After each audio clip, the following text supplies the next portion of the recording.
तो आज का जो शेयर रहने वाला है वो है SBFC फाइनेंस लिमिटेड। शेयर में अगर देखोगे तो यहाँ पे 5 दिन की बात कर ली, ऊपरी लेवल पे पहुंचा, देन हमें थोड़ा करेक्शन देखने को मिल रहा है। एक महीने की बात कर ले तो शेयर यहाँ पे 6.5348% भाग गया है। 6 महीने की बात कर लो 18%। और वही अगर हम इसके लॉन्ग टर्म टाइम फ्रेम पे देखें, एक साल के टाइम फ्रेम 37% का एक बेहतरीन रिटर्न बना के दिया शेयर ने।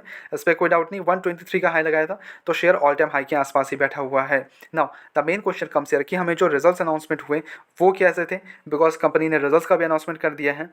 वो कैसे रहे हम वो भी चेकआउट करेंगे, थोड़े फंडामेंटल्स भी देखेंगे, and then we will decide हमें आगे के लिए शेयर में कैसे टैकल करना चाहिए, या फिर हमें इसको लॉन्ग टर्म वगैरह के लिए एंड फ्रेश एंट्रीज के लिए, everything we will decide in this video. तो प्लीज़ वीडियो में तक लास्ट तक बने रहो। कुछ भी समझ नहीं आता प्लीज़ कमेंट इट डाउन। आपको डायरेक्टली मैं लेके चलता हूँ इसके रिजल्ट्स पे।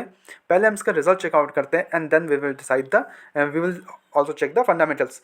नाउ यहाँ पे रेवेन्यू अगर आप देखोगे तो सितंबर क्वार्टर के 314 करोड़ से इंक्रीज होकर 411 करोड़ का देखने को मिल रहा है। क्वार्टर टू क्वार्टर बेसिस पे देखें तो 388 करोड़ से इंक्रीज होकर 411 करोड़। तो ईयर टू ईयर बेसिस पे देखें, क्वार्टर टू क्वार्टर बेसिस पे देखें तो यहाँ पे रेवेन्यू में बढ़िया जंप देखने को मिल रहा है। और अगर वही फाइनेंसिंग प्रॉफिट की बात कर लें तो 114 करोड़ से इंक्रीज होकर 151 करोड़ का देखने को मिल रहा है। क्वार्टर टू क्वार्टर देखें तो 141 करोड़ से इंक्रीज होकर 151 करोड़। तो यहाँ पे क्वार्टरली बेसिस पे देखें या फिर ईयरली बेसिस पे देखें, फाइनेंसिंग प्रॉफिट में हमें एक बढ़िया जंप देखने को मिल रहा है। इस पर कोई doubt no doubt.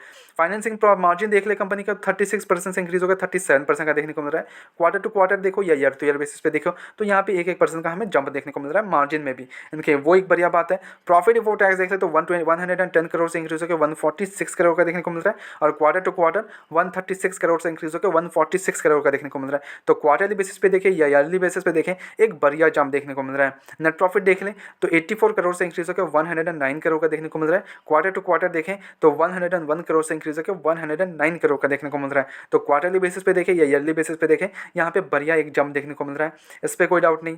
Earning per share 0.78 से इंक्रीज होकर 1 का देखने को मिल रहा है। क्वार्टर टू क्वार्टर 0.93 से इंक्रीज होकर 1 का देखने को मिल रहा है। तो यहाँ पे क्वार्टरली भी और ईयरली भी एक बढ़िया रिजल्ट डाले हैं कंपनी ने, इस पर कोई भी ना डाउट है ही नहीं। बहुत ही बढ़िया रिजल्ट डाले कंपनी ने। This is the main reason हमें एक बढ़िया एक शार्प जंप देखने को मिला था।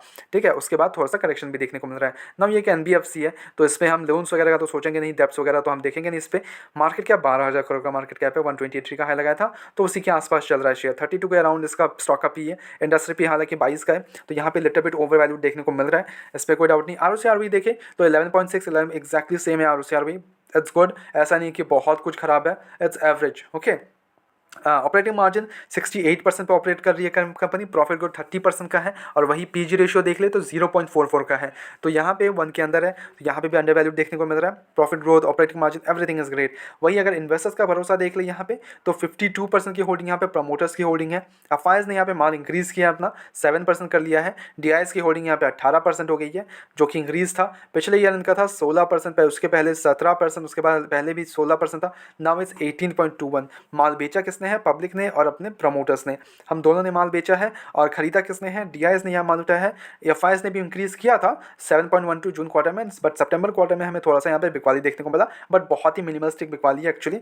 इन्होंने बस इंक्रीज किए जा रहे हैं अपना माल। ठीक है, एंड वही अगर अदर्स की बात करें तो 0.06। Now the main question comes here कि हमें करना क्या चाहिए। सी ऑलरेडी एक बड़ा मूवमेंट आ चुका है आउट से कि देखो शेयर बढ़िया है, इस पर कोई डाउट नहीं है। अगर आप ऑलरेडी इन्वेस्टेड हो तो आराम से बैठो, आपको डरने की कोई ज़रूरत नहीं है। आराम से बैठो, लॉन्ग टर्म विजन है, लॉन्ग टर्म अगर नज़रिया है तो बढ़िया आराम से बैठो। हाँ, आपको अगर प्रॉफिट बुकिंग करना है तो देखो ऑल टाइम हाई के आसपास बैठा है, यहाँ से अगर अच्छा खासा 123 को हाई ब्रेक करता है तब जाके हमें एक नया हाई बनाते हुए देखने को मिलेगा। एक बढ़िया और भी जंप्स देखने को मिल सकते हैं, इस पर कोई डाउट नहीं है। ओके, ना अगर फ्रेश एंट्रीज लेना है तो आपको बस सवार करना है, तो बस देखो गिरावट पे अभी जाके आराम से बैठ सकते हो थोड़े टाइम के लिए।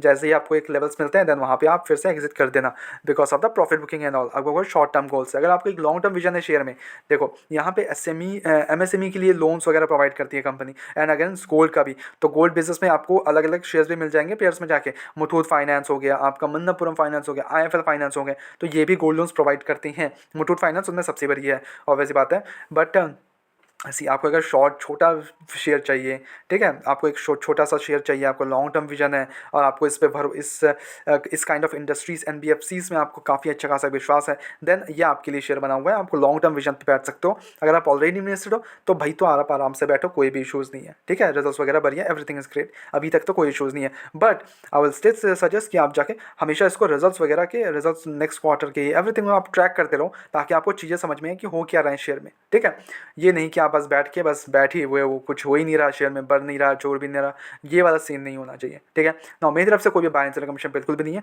ओनली सजेशन है, तो प्लीज़ ठीक है जैसे सजेशन। तो मैंने क्या बोला, अगर आपको एक लॉन्ग टर्म विजन नहीं है, आपको शॉर्ट टर्म पैसे बनाने की, आपको चलो ठीक है थोड़ा छोटे टाइम के लिए, देन आप इस लेवल्स पे भी जा सकते हो। यहाँ पे ब्रेकआउट वगैरह का सीन देखने को मिल रहा है, एक बढ़िया अच्छा खासा हमें ब्रेकआउट देखने को मिल रहा है। आई होप कि ये 123 को अगर क्रॉस करता है देन हमें एक नया हाई बनाते हुए देखने को मिल सकता है, अगर मार्केट ने साथ दिया तो, बिकॉज थोड़ा सा मार्केट हमें फिर से डाउन आते हुए देखने को मिल रहा है, तो उसका भी ध्यान रखना, ठीक है। नाउ आपको एक लॉन्ग टर्म विजन है तो आई वुड सजेस्ट कि आप इस लेवल से भी बैठ सकते हो, कोई भी इशूज़ नहीं है, आप जितना बाय ऑन डिप करोगे आपके लिए उतना अच्छा होगा, ठीक है। मेरी तरफ से कोई भी बाय एंड सेल कमीशन बिल्कुल भी नहीं है, ओनली सजेशन है। आप अपने एजुकेशनल पर्पस के तौर पे वीडियो को देखो, go head do your own research as well and then make the investments. Blindly किसी भी विश्वास करके इन्वेस्टमेंट्स ना करें, ऐसे रेगुलर अपडेट्स के लिए चैनल को सब्सक्राइब करो, वीडियो को लाइक करो। मिलते हैं नेक्स्ट वीडियोस में।